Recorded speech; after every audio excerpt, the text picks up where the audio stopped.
अस्सलाम वालेकुम दोस्तों, आज के इस डार्ट ट्यूटोरियल में हमारा टॉपिक है टाइप कन्वर्जन के। डार्ट के अंदर हम टाइप कन्वर्जन कैसे करते हैं और टाइप कन्वर्जन होती क्या है, तो हम आज इस चीज़ को देखते हैं। सबसे पहले मैं अपना मेन मेथड बनाता हूँ वाइड मेन का, और उसके अंदर हम इस चीज़ को नोटिस करेंगे टाइप कन्वर्जन की ज़रूरत क्यों पेश आती है। ठीक है, तो जैसे मान के चलते हैं मैंने एक वेरिएबल बनाया इंटीजर, मैंने यहाँ पर लिखा वैल्यू 1 इज इक्वल टू 120 मैंने इसको दिया। और इसी तरीके से मैंने एक और वेरिएबल बनाया नीचे, क्या कहते हैं, डबल का मैंने वेरिएबल बनाया और उसको मैंने दिया वैल्यू 2 इज इक्वल टू, मैंने कहा 12.3।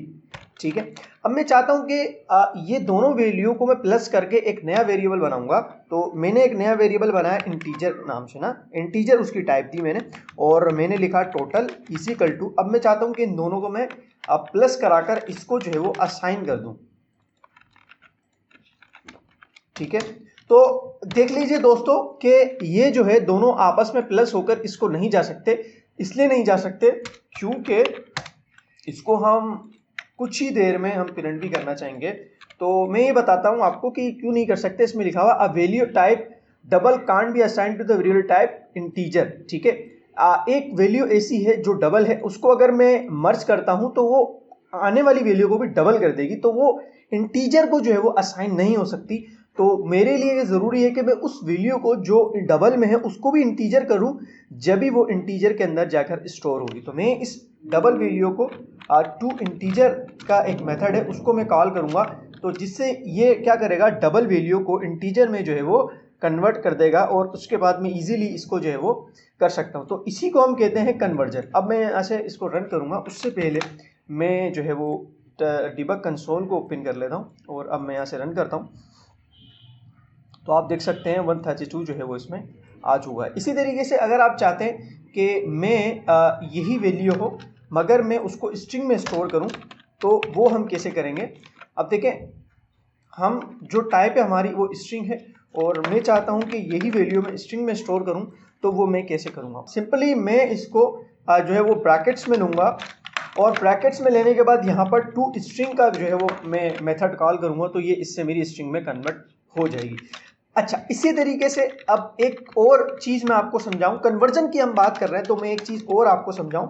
यहां पर मेरे पास स्ट्रिंग है और मेरे पास है वैल्यू इज इक्वल टू, और इसके अंदर मेरे पास 120 की वैल्यू है। ठीक है, अच्छा, अब ये जो आपको नजर आ रही है वैल्यू, ये वैल्यू एक इंटीजर है लेकिन स्ट्रिंग फॉर्मेट में इस वक्त मेरे पास मौजूद है। ठीक है, अब मैं चाहता हूं कि इसको इंटीजर में कन्वर्ट करूं, तो मैं लिखूंगा इंटीजर और यहां पर मैं टोटल लिखूंगा, इज इक्वल टू लगाऊंगा और यहां पर मैं इंटीजर लिखकर डॉट लगाकर इसको पर्स करूंगा।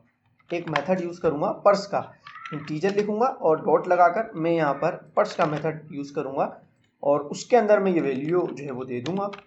और अब ये जो है वो सक्सेसफुली स्ट्रिंग को इंटीजर में कन्वर्ट करके इसमें से देखें एरर नहीं आ रहा। इसका मतलब कि ये देखें, इस पर मैं हवर करके दिखाऊंगा कि सोर्स कौन सा लेगा स्ट्रिंग में और कन्वर्ट करके देगा इंटीजर में। अब मैं यहाँ पर इसको रन करता हूँ, तो आप देख सकते हैं कि ये जो है 120 है। मैं टाइप चेक करना चाहूँ तो मैं लिखूंगा डॉट रन टाइम टाइप, तो आप टाइप भी चेक कर सकते हैं कि इसकी जो टाइप है वो इस वक्त इंटीजर है। ठीक है, तो ये कन्वर्ट हो गया स्ट्रिंग किस में, इंटीजर में। इसके पर्स से अच्छा एक और मेथड भी होता है इसमें, वो होता है ट्राई पर्स।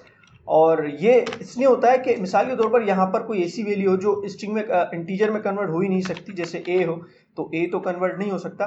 तो इस सूरत में अगर मैं सिर्फ पर्स करूंगा तो ये एक एरर है, ये एक एरर है। तो अगर मैं इसको रन करता हूं तो ये मुझे एरर देगा, ये एक एरर है और ये हमारे प्रोग्राम को क्रैश कर सकता है, क्योंकि मैंने यहाँ पर इसको हैंडल नहीं किया। तो ये ज़रूरी आपको ये होना चाहिए कि आप ट्राई पर्स का यूज़ करें, कि मिसाल के तौर पर अगर कोई ऐसी वैल्यू आ जाए जो स्ट्रिंग हो मगर वो इंटीजर में कन्वर्ट ना हो सकती हो, तो ऐसी सूरत में आप यहाँ पर जो है वो ये लगा सकते हैं, कंडीशन लगा सकते हैं कि भाई अगर ये गलत निकले तो आप जीरो असाइन कर दो इसको। अब जीरो असाइन होने से एरर आपके पास नहीं आएगा, अभी आप देख सकते हैं कि एरर आपके पास नहीं आएगा, इसको जीरो असाइन हो जाएगा। तो ट्राई पर्स यूज़ करें जब आप स्ट्रिंग को इंटीजर में कन्वर्ट कर रहे हो। तो यही था आज के लिए। अच्छा, एक बात और भी है, आप ये सोच रहे होंगे यकीनी तौर पर कि क्या मैं, मिसाल के तौर पर मेरे पास एक वैल्यू है जो 120 है और मैं इसको डबल में तो इजीली सेव करा सकता हूँ। ठीक है, तो मैंने यहाँ लिखा total is equal to value. तो एक्चुअली में मेरे पास एक वैल्यू है इंटीजर की और मैं उसको डबल में सेव कराना चाहता हूं, तो वो डबल में सेव नहीं हो रही है। तो मैं इस पे हवर करके देखता हूं, a value type integer can't be assign to a variable type double. Double के अंदर ये असाइन नहीं हो सकती है, तो मैं इसको जो है वो डॉट लगा के टू डबल इसको इजीली कर सकता हूं, जिससे ये इजीली इसमें सेव हो जाएगी। तो अब अगर मैं टोटल को रन टाइम टाइप देखूं तो आप देख सकते हैं इसकी टाइप डबल हो जाएगी, तो डेटा जो है वो डबल में सेव हो चुका है। तो यही था आज की टॉपिक में, टाइप कन्वर्जन हम किस तरह से करते हैं। तो मिलेंगे इंशाल्लाह नेक्स्ट वीडियो में। अपना बहुत बहुत ख्याल रखिएगा।